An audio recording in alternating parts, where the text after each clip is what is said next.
masuk ke konten, mungkin perkenalan diri dikit. Jadi tadi Aca udah memperkenalkan, gue Aji Wicaksana, biasa dipanggil Aji. Saat ini aktif sebagai CEO dari Halovina. Nanti mungkin juga ada sedikit slide tentang perkenalan Halovina. Background pendidikan, background sebenarnya beberapa waktu terakhir melakukan banyak upaya-upaya di bidang entrepreneurial journey, mulai dari konsultan, terus kemudian ada software house, sampai akhirnya sekarang fokus di Halovina. Sempat kuliah S1 di ITB, terus kemudian lanjut S2 di University of South California. Kebetulan dapat beasiswa dari LPDP, terus kemudian kalau dari sisi personal, kebetulan udah nikah dengan satu istri dan 2 anak, yang satu usia 5 tahun setengah, yang satu 2 tahun setengah. Mungkin itu sedikit perkenalan aja biar nanti kita bisa lebih banyak diskusi dan lebih akrab. Next. Oke, sedikit aja kenalan tentang Halovina-nya. Halovina itu kita bikin aplikasi untuk perencanaan keuangan, khususnya untuk generasi milenial Indonesia. Kenapa? Karena kita pikir banyak kendala-kendala di masyarakat generasi milenial Indonesia dalam pengelolaan keuangan, dan kita pikir, kita believe bahwa teknologi atau digital solution itu bisa menjadi salah satu yang sangat diminati lah oleh masyarakat Indonesia, khususnya generasi milenial.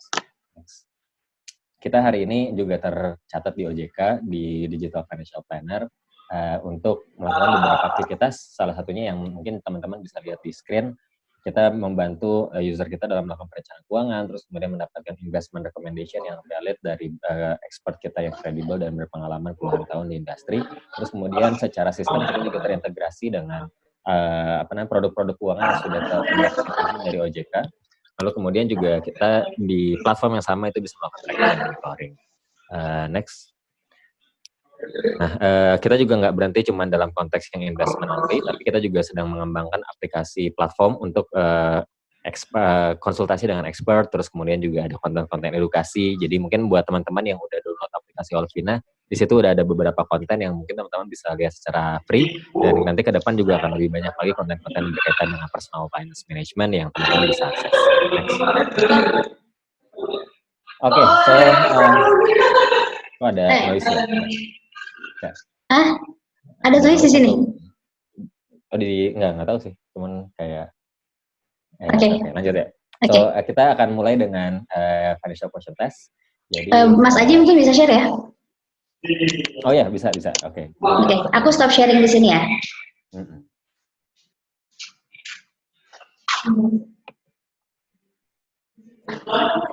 Oke, jadi kalau teman-teman lihat di screen itu ada aplikasi Halovina. Buat teman-teman yang udah download, bisa masuk ke aplikasi Halovina-nya, terus kemudian masuk di fitur yang menu finansial, bagian yang tes finansial. Kita akan mulai dari sini karena ini sebenarnya fundamental dari apa yang akan kita bahas tentang perencanaan keuangan atau pengelolaan keuangan untuk kita lah, usia milenial saat ini yang mungkin sudah pada posisi yang berpendapatan. So, di sini ada 13 pertanyaan, dan 13 pertanyaan ini sebenarnya menjawab secara garis besar tentang apakah kita secara individu atau keluarga sudah mengelola keuangan dengan baik atau belum sih? Parameternya apa sih kalau misalnya kita mengelola keuangan dengan baik gitu? Kira-kira parameter-parameternya apa aja, hal-hal yang mungkin harus kita perhatikan apa aja. Dan ini ada 13 pertanyaan yang kita udah diskusikan dengan berbagai expert di bidang finansial, dan kita sepakat bahwa 13 hal ini mungkin bisa jadi parameter bagi kita bersama. Nah, kita mulai dari yang pertama ya. Jadi kalau misalnya teman-teman bisa buka, kita bisa sambil tes bareng-bareng, sambil kita juga nanti di ujung bisa tahu hasilnya kayak apa. Oke, yang pertama itu sebenarnya sudahkah kamu membayar kewajiban pajak dan kewajiban agama? Kenapa ini pertanyaan yang super penting di awal? Karena sebenarnya satu, kita juga harus memahami bahwa dalam konteks kita mengelola harta atau uang, di situ juga ada kewajiban yang harus kita keluarkan atas uang yang kita dapat, dan bukan hanya dalam konteks yang sifatnya religion atau pribadi, tapi juga hal yang bersifat dengan sosial atau regulasi di pemerintahan atau di negara Indonesia. Makanya ini pertanyaan pertama yang sifatnya jawabannya dan ya, jadi kayak pertanyaannya itu dan, jadi kayak harus udah bayar pajak dan juga harus udah bayar kewajiban agama. Jadi misalnya jawabannya iya. Nah, pertanyaan kedua sebenarnya yang paling prioritas dari pengelolaan keuangan, yang paling fundamental sebenarnya adalah apakah kita sudah bisa mengalokasikan budget kita dengan baik. Nah, salah satu unsur yang penting dalam pengalokasikan budget adalah dana masa depan atau menabung. Nah, dari sisi teori kita harusnya bisa melakukan menyisihkan dana sekitar 30-20 atau 10% dari penghasilan kita setiap bulan untuk dana masa depan. Kenapa kayak gitu? Contoh misalnya kayak kalau kita punya motor misalnya. Kalau misalnya kita punya motor, setiap bulan kita pasti mengeluarkan biaya untuk transportasinya lah ya, misalnya kayak bensinnya gitu. Cuman mungkin di beberapa bulan sekali, mungkin 3 bulan sekali atau 6 bulan sekali kita harus mengeluarkan uang untuk servisnya. Setiap tahun kita harus mengeluarkan dana untuk pajaknya misalnya. Sehingga kalau misalnya kita tidak mengalokasikan dana untuk hal-hal yang sifatnya insidentil, apakah itu 3 bulan sekali, 6 bulan sekali, 1 tahun sekali, atau bahkan mungkin sekolah anak 3 tahun sekali gitu. Itu kita akan kesulitan untuk bisa memenuhi kebutuhan tersebut dari income yang kita dapat setiap bulan. Itulah kenapa kita harus menyisihkan dana dari setiap income yang kita dapat untuk future liability istilahnya, atau future pengeluaran yang ada di masa depan yang sifatnya bisa jadi cukup besar dan insidental. Nah, teorinya memang harusnya di angka 30 atau 20 atau 10% secara rutin setiap bulan. Sehingga kalau misalnya kita bisa nabung nih, tapi kadang 20, kadang 30, kadang 10, dipukul rata-ratanya berapa. Kalau misalnya kadang-kadang nabung, kadang-kadang enggak, jawabannya maka tidak rutin gitu. Jadi ini salah satu parameter yang penting untuk kita sama-sama bahas. Berarti misalnya kita jawab 20%. Nah, terus kemudian pertanyaan ketiga itu adalah berkaitan dengan perencanaan dan prioritas pengeluaran keuangan di rumah. Mungkin ingat ya teman-teman, kayak dulu zaman orang tua kita atau mungkin zaman ibu saya lah, misalnya kayak kalau ada gaji itu pasti ada istilahnya namanya strategi amplop. Jadi kita masukin alokasi dana 100.000, 500.000, 700.000 untuk alokasi-alokasi tertentu, apakah itu untuk jalan-jalan, apakah itu makan di luar, apakah itu buat groceries atau belanja kebutuhan sehari-hari atau buat transportasi, itu udah kita alokasikan. Nah, sebenarnya sangat penting untuk kita saat kita mendapatkan income atau pendapatan, itu kita sudah melakukan prioritizing terhadap perencanaan dan pengeluaran keuangan di rumah. Dan ini jawabannya iya dan tidak. Terus kemudian pertanyaan keempat adalah, sudahkah kamu memiliki tabungan darurat untuk 3 hingga 12 bulan? Nah, ada istilah kalau di perencanaan keuangan atau pengelolaan keuangan pribadi itu namanya emergency fund. Emergency fund itu penting kenapa sih gitu, dan kenapa range-nya harus 3 sampai 12 bulan pengeluaran.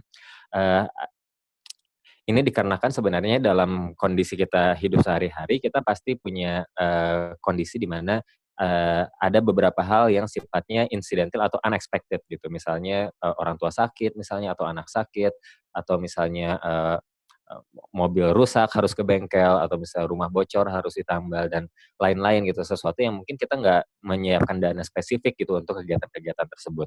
Nah, emergency fund sebenarnya berfungsi untuk menjadi buffer atau menjadi pengaman agar kita tidak harus melakukan aktivitas meminjam kepada pihak ketiga, dan kita tidak terganggu dari sisi cash flow pribadi kita. Makanya range-nya antara 3 sampai 12 bulan.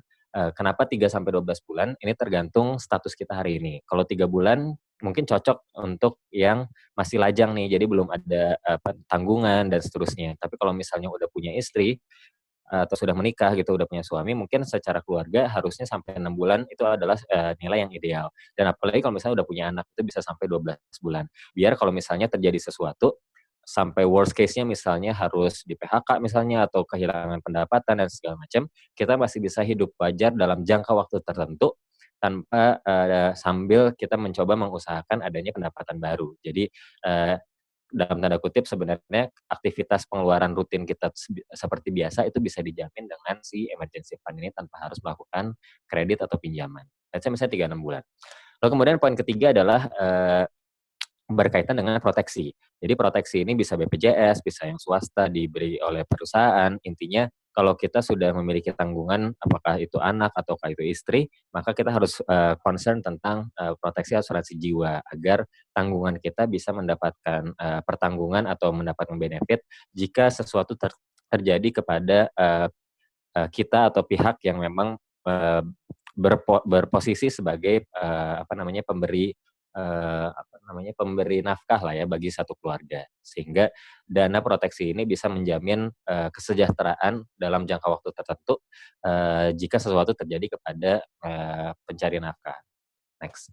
Yang keenam itu adalah proteksi asuransi kesehatan. Seperti yang kita tahu sebenarnya kesehatan itu sekarang mahal banget ya. Misalnya kayak sakit dikit 300.000 gitu. Mungkin konsultasinya 150.000, obatnya 150.000, tiba-tiba 300.000, belum kalau misalnya harus cek lab yang kadang-kadang juga belum tentu hasilnya positif gitu, bisa jadi negatif tapi udah keburu dites jadinya harus dibayar juga bisa sampai 600-800.000. Nah kadang-kadang biaya-biaya yang tidak terduga seperti ini membuat cash flow kita agak bermasalah gitu, dan kalau misalnya kita tidak memiliki proteksi apakah itu BPJS atau asuransi swasta yang lain, kadang-kadang kita akan sedikit terganggu cash flow-nya. Nah dengan adanya proteksi asuransi kesehatan ini akan membantu kita untuk menjaga cash flow sekalipun kondisi-kondisi tersebut dialami. Next ya. Nah, terus kemudian ada banyak pertanyaan tentang pinjaman. Sebenarnya pinjaman boleh nggak sih gitu? Jawabannya pinjaman itu boleh, cuman harus dipastikan dua hal. Yang pertama adalah besar pinjaman cicilannya, yang kedua adalah jenis pinjamannya. Jadi kalau misalnya dari sisi besar pinjaman, maka pinjamannya berapapun, yang penting cicilan per bulannya itu maksimal itu sepertiga dari penghasilan bulanan. Karena kalau misalnya lebih dari sepertiga, maka akan memberikan pressure atau tekanan yang berlebihan kepada pendapatan bulanan sehingga itu bisa berdampak cukup signifikan atau berbahaya terhadap kondisi keuangan seseorang. Nah, makanya kalau misalnya gajinya misalnya 6 juta misalnya, maka cicilan setiap bulan apakah itu buat motor, buat mobil, buat HP dan segala macam maksimalnya harus di angka 2 juta rupiah atau sekitar sepertiga dari pendapatannya. Nah, yang kedua adalah jenis pinjamannya. Pinjaman itu boleh nggak sih gitu? Kalau dari sisi personal finance management, jawabannya boleh, tapi kita harus paham bahwa ada dua jenis pinjaman, yaitu pinjaman produktif dan pinjaman konsumtif. Kalau pinjaman konsumtif memang itu sangat dianjurkan untuk tidak diambil. Misalnya konsumtif untuk berangkat ke luar negeri, misalnya jalan-jalan atau ke Bali, bayarnya di belakang gitu. Misalnya berangkat 3 hari tapi cicil 6 bulan. Nah itu sesuatu yang tidak direkomendasikan dari sisi personal finance. Tapi kalau kita bicara konteksnya adalah pinjaman produktif, misalnya kita bisa beli rumah misalnya dengan KPR dan segala macam, itu bisa jadi produktif.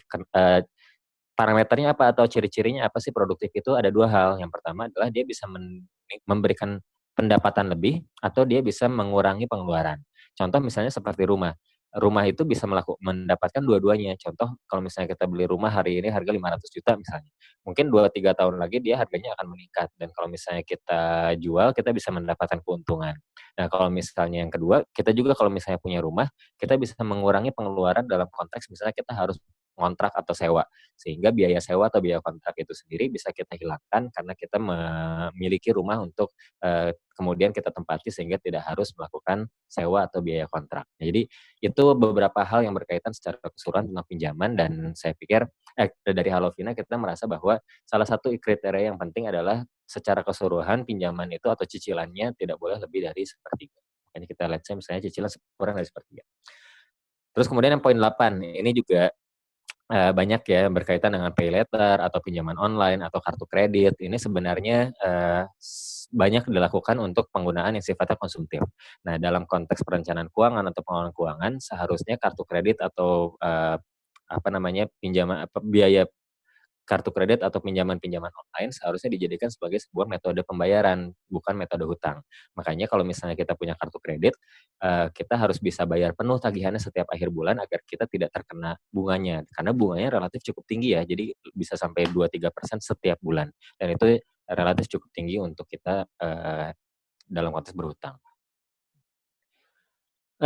Berikutnya adalah agak panjang dikit ya. Yang ke-9 adalah sudahkah kamu pastikan memiliki nilai kekayaan bersih yang positif. Nilai kekayaan bersih positif itu artinya total aset dikurangi total hutang. Jadi kalau misalnya kita pernah beli mobil misalnya dengan metode cicil harga 150 juta, total cicilannya 120 juta. 5 tahun kemudian harga mobilnya 70 juta, sisa cicilannya 80 juta misalnya. Maka hutangnya relatif lebih besar daripada nilai value dari mobilnya. Tapi kalau misalnya mobilnya harganya 80 juta dan sisa hutangnya 50 juta, maka dia positif senilai 30 juta karena nilai asetnya lebih besar daripada nilai total hutangnya. Berikutnya adalah ada beberapa poin 10, 11, 12, 13 berkaitan dengan investasi. Kita percaya bahwa ada banyak hal yang harus kita persiapkan di masa depan dan berkaitan dengan hal-hal yang sifatnya fundamental atau esensial bagi banyak orang atau banyak keluarga. Yang pertama adalah pendidikan anak. seperti yang kita tahu kalau misalnya buat teman-teman yang mungkin udah punya anak dan udah mulai TK, SD gitu ya, mungkin biaya pangkal uang sekolah lumayan tinggi ya, sekarang bisa sampai 10-20 juta gitu untuk biaya uang pangkalnya. Dan kalau misalnya kita tidak persiapkan sejak awal, mungkin ini akan sesuatu yang berat. Makanya pertanyaan tentang investasi pendidikan anak ini menjadi salah satu hal krusial yang harus bisa kita jawab.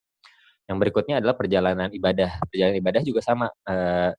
Misalnya di Bandung, kalau misalnya kita mau naik haji secara ONH biasa, mungkin kita harus bayar hari ini kuotanya dan nunggu 15 tahun, 20 tahun gitu untuk bisa berangkat. Jadi perencanaan ibadah haji atau perencanaan perjalanan ibadah itu sesuatu yang harus dipersiapkan sejak awal karena memang membutuhkan durasi dan nilai yang cukup signifikan.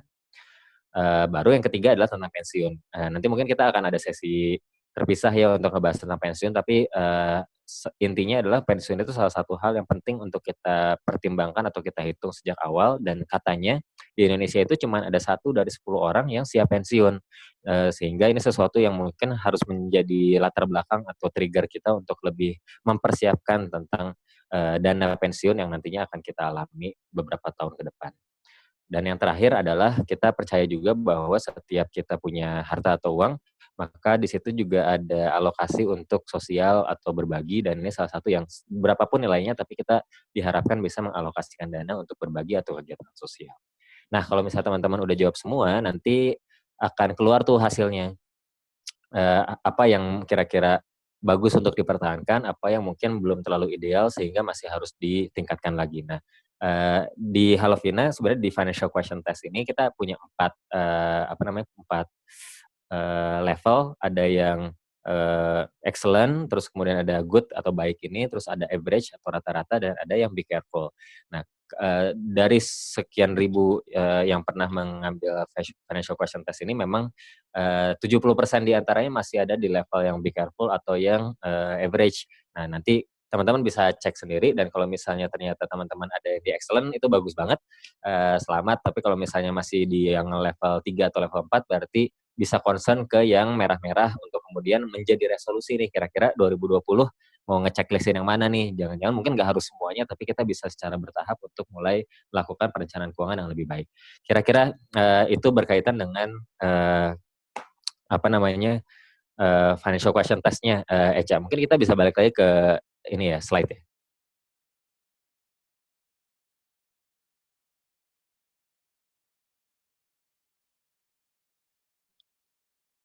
Nah, jadi itu financial question test-nya. Nanti kita di belakang kita bisa diskusi lebih jauh ya, Cak, berkaitan dengan financial question test. Terus kemudian next aja. Jadi kalau misalnya Mas Haji udah jadi nih financial question test-nya tapi jelek gitu, gimana hasilnya? Nah, ini mungkin sedikit yang beberapa riset ya tentang kecenderungan millennials dalam melakukan perencanaan keuangan. Jadi salah satu riset bilang bahwa 60% millennials tidak melakukan perencanaan keuangan, dan ini relatif cukup banyak ya dibandingkan populasi, jadi lebih dari setengahnya. Next. Nah, berikutnya lagi adalah millennials itu cenderung katanya lebih konsumtif dibandingkan generasi sebelumnya, karena mungkin lifestyle-nya kayak ngopi di kafe atau kayak jalan-jalan, nonton dan segala macam, itu mungkin belum se-hype sekarang lah gitu di zaman-zaman beberapa waktu sebelum ini. Sehingga ini salah satu data juga menunjukkan bahwa mungkin 1/3 dari millennials itu setidaknya membeli kopi di kafe setidaknya 3 kali per pekan. Dan kita tahu lah ya kalau misalnya kopi-kopi kekinian gini kan udah harganya 20.000, 30.000 gitu, dan artinya kita spend a lot of money untuk melakukan ngopi di kafe ini sendiri, yang sesuatu yang mungkin jadi tambahan pengeluaran lah untuk kita, dan sesuatu yang harus kita aware tentang seberapa besar kita mengeluarkan dana untuk sesuatu yang bisa jadi bukan merupakan kebutuhan, tapi lebih ke arah lifestyle atau keinginan. Next. Nah, terus 54% atau lebih dari setengah itu menurut salah satu riset juga makan di luar setidaknya 3 kali per pekan. Mungkin buat teman-teman yang masak terus kemudian bawa ke kantor atau dikasih sama kantor, kerasa banget ya kapan saat kita masak terus kemudian saat kita makan di luar, mungkin sekali kita makan di luar bisa 2 kali 3 kali makan masak di rumah gitu, dan itu ya biayanya cukup signifikan kalau kita hitung-hitung secara total gitu. Next. Nah, ini juga data yang menarik nih, teman-teman. Jadi, menurut salah satu riset, 43% millennials berpendapatan lebih dari 10 juta, itu mungkin ada kurang 10 juta lebih, itu tidak dapat membayar DP rumah. Jadi ini menarik ya, maksudnya informasi ini cukup menarik untuk kita lihat kenapa sih, padahal kan pendapatannya relatif cukup tinggi ya, lebih dari 10 juta gitu. Kalau misalnya lebih dari 10 juta belum bisa DP rumah, hampir setengahnya, itu tuh kendalanya apa? Apakah memang pendapatannya kurang atau jangan-jangan memang lifestyle atau spending behavior-nya yang terlalu tinggi. Jadi ini juga salah satu data yang cukup menarik untuk kita bahas next. Oke, nah kenapa sih pada akhirnya banyak yang bilang bahwa millennials itu apa namanya konsumtif gitu ya. Nah itu katanya ada dua dua hal yang katanya millennials banget gitu ya, itu you only live once sama FOMO. FOMO itu fear of missing out. Jadi karena kita hidup di sosial media, terus kemudian juga terpapar dengan banyak informasi, kadang-kadang kita merasa bahwa kita harus melakukan sesuatu karena orang lain melakukan sesuatu di sosial media. Misalnya kayak orang lain jalan-jalan nih, kita juga jadi ngerasa perlu jalan-jalan gitu. Padahal kita yang nggak butuh-butuh banget atau yang nggak benar-benar pengen gitu. Jadi ini beberapa hal yang akhirnya sosial media atau social pressure secara keseluruhan itu bisa menjadi dorongan sebenarnya secara alam bawah sadar terhadap spending behavior atau lifestyle dari seseorang khususnya generasi millennials. Next. Nah, mungkin langsung aja ya, ini beberapa data next aja, Cak, biar kita bisa langsung banyak diskusi. Nah, ini beberapa hacks, nanti teman-teman juga bisa, mungkin Eca nanti bisa share PowerPoint-nya untuk teman-teman bisa baca, tapi gue bakal langsung lanjut ke beberapa studi kasus terakhir. Next. Jadi kita punya beberapa hacks dan beberapa tips. Salah satunya adalah kita harus mulai aware tentang the importance of investment. Next. Nah, next aja. Nah, ini contoh studi kasus sebagai penutup sebelum kita masuk ke ranah diskusi ya. Jadi ini kenapa penting untuk kita mulai berinvestasi, karena kita tadi ya di satu sisi kita punya kebutuhan masa depan yang harus kita persiapkan, dan inflasi dan seterusnya itu sesuatu yang harus kita aware bahwa kita harus punya kapasitas atau pemahaman yang basic minimal untuk berinvestasi. Ini contoh aja nih, jadi kalau misalnya case tadi ada seseorang, misalnya kita nih usia 25 tahun gitu ya, terus kemudian kita biasa ngopi kayak tadi itu risetnya, 3 kali ngopi dalam sepekan, setiap ngopi sama snacknya sama ini itunya kira-kira habis 50.000. Nah ternyata kalau dihitung-hitung lifestyle-nya cukup tinggi, di mana dia menghabiskan dana untuk ngopi ini sekitar 600.000 setiap bulan. Next. Nah pertanyaannya adalah kalau kita bisa meminimalisir atau mengurangi lifestyle tersebut, terus kemudian saat ini kita usianya 25 tahun, dan kemudian kita mengurangi biaya-biaya 600.000 itu selama 30 tahun sampai kita pensiun, kira-kira berapa? Nah ini kan mungkin matematis biasa ya, jadi kayak 25 tahun ke 55 tahun ada 30 tahun, nah 30 tahun ada 12 bulan, setiap bulannya kita saving 600.000 gitu, atau kita berinvestasi atau menyisihkan dana sekitar 600.000. Nah itu totalnya adalah sekitar 200 jutaan. Nah, jadi 600.000 dikali 12 bulan dikali 30 tahun. Nah itu kita bisa mendapatkan uang 200 juta nih kalau kita simpan di tabungan. Nah pertanyaannya adalah next, kalau misalnya kita melakukan hal yang sama, tapi kemudian kita bisa lebih aware tentang investasi dan akhirnya kita bisa menemukan investment instrumen yang relatif aman, apa namanya, terregulasi oleh OJK, terus kemudian juga bisa memberikan return yang lebih bagus, misalnya 14% compare to misalnya deposito sekitar 4-5%, kira-kira uang yang dikumpulkan berapa? Nah ini mungkin nilainya akan sangat signifikan ya. Tadi kalau misalnya kita ingat angkanya 200 juta nih kalau misalnya kita simpan di tabungan biasa. Nah, kira-kira kalau misalnya kita tabungnya dalam bentuk investasi yang memiliki return 14%, angkanya jadi berapa sih? Next. Angkanya itu bisa sampai jadi 3 miliar gitu. Jadi dari 200 juta ke 3 miliar, angka yang cukup signifikan sehingga saat kita nanti pensiun, kalau misalnya kita benar-benar bisa berinvestasi setiap bulan itu 600.000, maka kita bisa dapat 3 miliar. Dan ini mungkin bukan sesuatu yang dalam tanda kutip harus selalu non syariah ya, tapi kita bisa melakukan aktivitas-aktivitas yang sesuai dengan syariah karena memang ada instrumen-instrumen yang bisa menjawab kebutuhan kita atas investasi dan memang masih sudah sesuai dengan ketentuan syariah yang berlaku. Nah, jadi ini mungkin case study ini sebagai penutup tentang kenapa penting. Mungkin satu slide terakhir yang akan jadi penutup adalah yang life cycle. Boleh ke belakang lagi nggak, Cak? Nah, yang itu.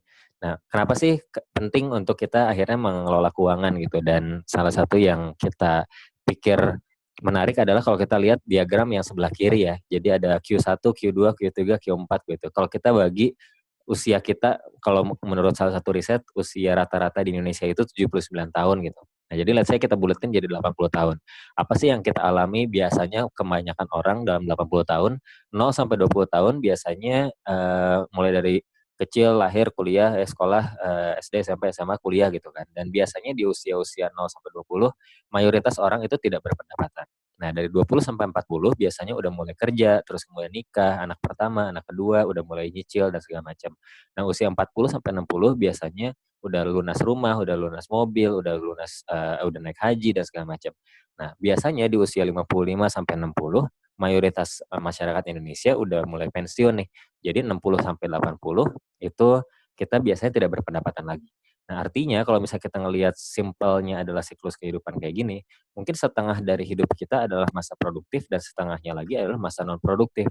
Artinya kalau misalnya kita berpendapatan baik di masa produktif kita, maka kita harus mempersiapkan dana sebagian untuk kemudian bisa menghidupi kita selama masa non produktifnya. Dan ini makanya ada beberapa quotes atau insight ya, baik yang sifatnya religious atau yang sifatnya common, bahwa kita harus mulai saving before spending. Jadi kita memang harus mengalokasikan biaya atau dana untuk sesuatu yang mungkin kita akan hadapi di masa depan saat kita tidak lagi seproduktif seperti pada umumnya. Dan ya pada akhirnya di usia 20 sampai 60 itu sesuatu yang kita cukup banyak melakukan pengeluaran-pengeluaran juga, membangun aset dan segala macam, dan itu sesuatu yang kita harus concern tentang bagaimana menyisihkan dana hari ini dan mulai berinvestasi sejak dini. Mungkin itu Eca, sorry agak panjang ya intronya, tapi semoga bisa jadi insight juga buat teman-teman berkaitan dengan secara keseluruhan tentang personal finance. Apa sih pentingnya personal finance, kenapa ini jadi sesuatu yang krusial, dan apa sih manfaatnya kalau misalnya kita bisa memahami personal finance dan juga investment secara keseluruhan. Mungkin itu, Cak. Oke, makasih banyak Kang Aji atas sharingnya. Jadi yang aku tangkap sih intinya kita mengacu pada judulnya, kita harus create financial habit, karena memang mostly sih yang aku lihat yang daftar sekarang itu memang semuanya usia produktif, dimana itu adalah kesempatan kita untuk membangun financial habit yang baik untuk kita memenuhi kebutuhan-kebutuhan di masa depan gitu ya.